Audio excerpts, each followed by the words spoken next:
அனைவருக்கும் வணக்கம். நாம் இன்று பார்க்க உள்ள காணொளி, பெண்களுக்கு துரோகம் செய்யும் ஆண்களை மட்டும் பழிவாங்கும் ஒரு சக்தி வாய்ந்த கோவிலை பற்றித்தான் பார்க்க இருக்கிறோம். ஆம், உங்கள் கணவரை உங்களை விட்டுவிட்டு வேறு ஒருடன் தொடர்பு வைத்து கொண்டிருக்கிறார். கண்டிப்பாக இந்த கோவிலை சொல்லுங்கள். அந்த கணவரை ஒரு வழி செய்து விடுவார் இந்த அம்மன். ஆம், அதே போல் இந்த கோவிலில் ஒரே நேரத்தில் 70 நபர்கள் அம்மன் முன்னாடி தீ குளித்த ஒரு அதிசயம் நடந்திருக்கிறது. 70 நபர்கள் ஒரே நேரத்தில் தீ குளிக்க வேண்டிய அவசியம் என்ன, அதை பற்றியும் இந்த வீடியோவில் பார்க்க இருக்கிறோம்.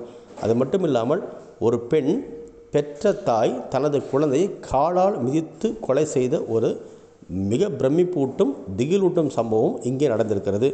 அது மட்டும் இல்லாமல், இந்த 70 நபர்கள் இறங்கி தீ குளித்த இடத்தில் பல ஆண்டுகளாக தீ எரிந்து கொண்டு அணையாமல் இருந்திருக்கிறது. அதை பற்றியும் இந்த வீடியோவில் நாம் பார்க்க இருக்கிறோம். அதே போல் பேயாக இருந்த பெண் பின்பு காளியிடம் தஞ்சமடைந்து காளி தனக்குள் சேர்த்து கொண்டு அந்த பேயும் காளியும் ஒன்றாக இணைந்து தெய்வமாக காட்சி தரும் ஒரு மிகப்பெரிய ஆலயத்தை பற்றித்தான் இந்த வீடியோவில் நாம் பார்க்க இருக்கிறோம். அதற்கு முன் எங்கள் யூடியூப் சேனல் சப்ஸ்கிரைப் செய்து கொள்ளுங்கள், ஆல் நோட்டிஃபிகேஷனை கொடுத்து கொள்ளுங்கள். அப்போது தான் நாங்கள் கொடுக்கும் காணொளி உங்களுக்கு உடனுக்குடன் கிடைக்கும். சரி, இது முதலில் ஏன் எதற்காக 70 பேர் இறந்தார்கள் என்று முதலில் ஒரு சிறிய கதையை பார்த்துவிடும். காஞ்சி நகரத்தை சேர்ந்தவர், அதாவது காஞ்சிபுரத்தை சேர்ந்த ஒருவரின் மகள் தான் நீலி என்பவர் ஆவார். இந்த நீலி என்பவர் நீதி தவறாத ஒரு பெண்ணாவார். அவருக்கு வேறு ஒருவருடன் அதே காஞ்சிபுரத்தை சேர்ந்த ஒருவருக்கு திருமணம் செய்து வைக்கிறார் அவரது தந்தை. இது ஒரு கதை. அதன் பின்பு அந்த நீலியை அந்த கணவர் மதிக்காமல் அவர் வாழ்ந்து வருகிறார். ஆனால் நீலியோ கணவரே தெய்வமாக போற்றி கணவரது ஒரு சொல்லுக்கு ஒரு வார்த்தை கூட பேசாமல் கணவரே கண்கண்ட தெய்வமாக வாழ்ந்து வருகிறார். இந்த சூழ்நிலையில் நீலியின் சொத்துக்காக அவரை ஒரு முறை என்ன செய்கிறார், நடுக்காட்டில் அழைத்து சென்று கழுத்தை அறுத்து மிக கொடூரமான முறையில் அவரது கணவர் கொலை செய்து விடுகிறார். இதன் பின்பு அந்த நீலி பேயாக மாறிவிடுகிறார். எப்படியாவது பழிவாக வேண்டும் என்று அலைந்து திரிகிறார். அதன் பின்பு மறுஜென்மம் எடுக்கிறார்கள் இருவரும். மறுஜென்மம், அதாவது இந்த ஆன்மா பேயாக மாறிவிடுகிறது. ஆனால் அந்த இவரது கணவரோ மறுஜென்மத்தில் ஒரு ஆணாக பிறக்கிறார். அதுவும் காஞ்சிபுரத்தில் பிறக்கிறார். அடையாளம் கண்டு கொண்ட நீலி பழிவாங்க துடிக்கிறாள். ஆம், அப்படி துடிக்கும்போது விவரத்தை ஓரளவுக்கு புரிந்து கொண்ட தனது கணவர் மறுபிறவியில் நமக்கு இது போன்ற பிரச்சனை வருகிறது என்று ஒரு மாந்திரிக நாடி ஒரு மந்திர வாள் ஒன்று வாங்குகிறார். அந்த மந்திர வாள் இருக்கும் வரை நீலி அந்த கணவரிடம் நெருங்கவே முடியாது. ஏனென்றால் மந்திர வாள் இருப்பதால் நீலியின் எந்த ஒரு பழிவாங்கும் முயற்சியும் நடக்காது. இதை தெரிந்து கொண்ட நீலி அவரிடம் நெருங்க முடியாமல் கஷ்டப்படுகிறார். இந்த சூழ்நிலையில் ஒரு நாள் பழையனூருக்கு வருகிறார். பழையனூர் என்பது திருவளம்காடு பழையனூராகும். இந்த இடத்துக்கு வருகிறார். இந்த இடத்துக்கு வரும்போது நீலி ஒரு பெண்ணாக வேடமெடுத்து ஒரு கள்ளி செடியை உடைத்து குழந்தையாக மாற்றி இடுப்பில் வைத்து கொண்டு அந்த ஊருக்குள் செல்கிறார். அதாவது பெண்ணாக மாறி ஒரு குழந்தையை வைத்துக்கொண்டு உருமாறி செல்கிறார். அங்கு நீதியும் தர்மத்தையும் சத்தியத்தும் தவறாமல் வாழ்ந்து வருகிறார்கள் அங்கு உள்ள வேளாளர்கள். அவர்கள் நீதி தவறமாட்டார்கள், சத்தியம் தவறமாட்டார்கள். அந்தளவு உண்மையானவர்கள், நேர்மையானவர்கள்.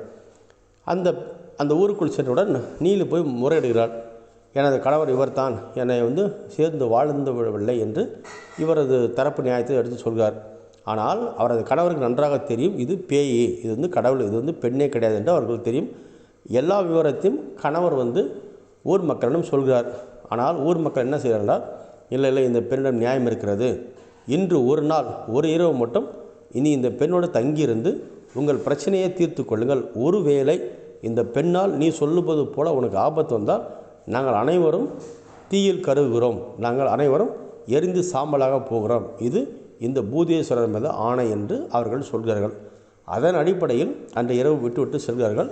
பின்பு அவனிடம் இருந்த மந்திர வாளை ஊராரிடம் சொல்லி அதை பிடுங்க சொல்கிறார்கள். அந்த மந்திர வாளையும் அவர்கள் பிடுங்கி சென்று விடுகிறார்கள். அதன் பின்பு நள்ளிரவில் பேயாக மாறி பயங்கரமாக உருவெடுத்து தனது பூர்வ ஜென்ம கதையை, அந்த வெறியை, அந்த ஆத்திரத்தை முடித்து கொள்கிறார். ஆம், அந்த கணவரை கொடூரமான முறையில் கொலை செய்து தனது பழியை தீர்த்து கொள்கிறாள் நீலி.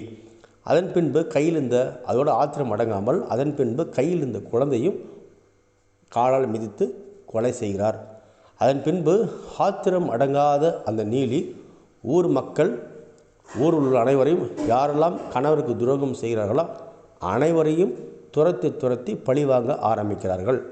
இந்த நீலி தகவல் அறிந்த அந்த 70 பேரும் வந்தவர்கள் மனமுருகி அந்த நபருக்கு நாம் கொடுத்த சத்திய வாக்கு மீறிவிட்டது என்று நினைத்து கண்ணீர் மழக 70 பேரும் ஒரே நேரத்தில் அங்குள்ள பூதேஸ்வரருக்கு முன்பு நேரடியாக அக்னி ஒரு யாகத்தை வளர்த்து 70 பேரும் தீயில் இறங்கி உயிர் தியாகம் செய்கிறார்கள்.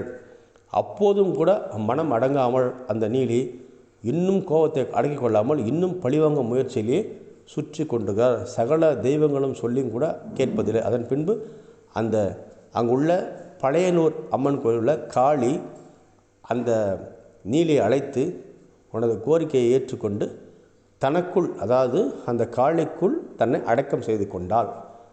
அப்போது காளியும் நீலியும் ஒன்றாக இணைந்து சங்கமித்து இன்று நமக்கு அருள் பாவிக்கிறார். இதுதான் அந்த பனையூர் திருவலம்காடில் இருக்கக்கூடிய பழையூர் காளி, நீலி காளி என்று சொல்வார்கள். அந்த கோவிலின் ஒரு வரலாறாகும். இந்த கோவிலுக்கு நாம் சென்று வணங்கும்போது நீதி தவறாமல் இருப்பார்கள்.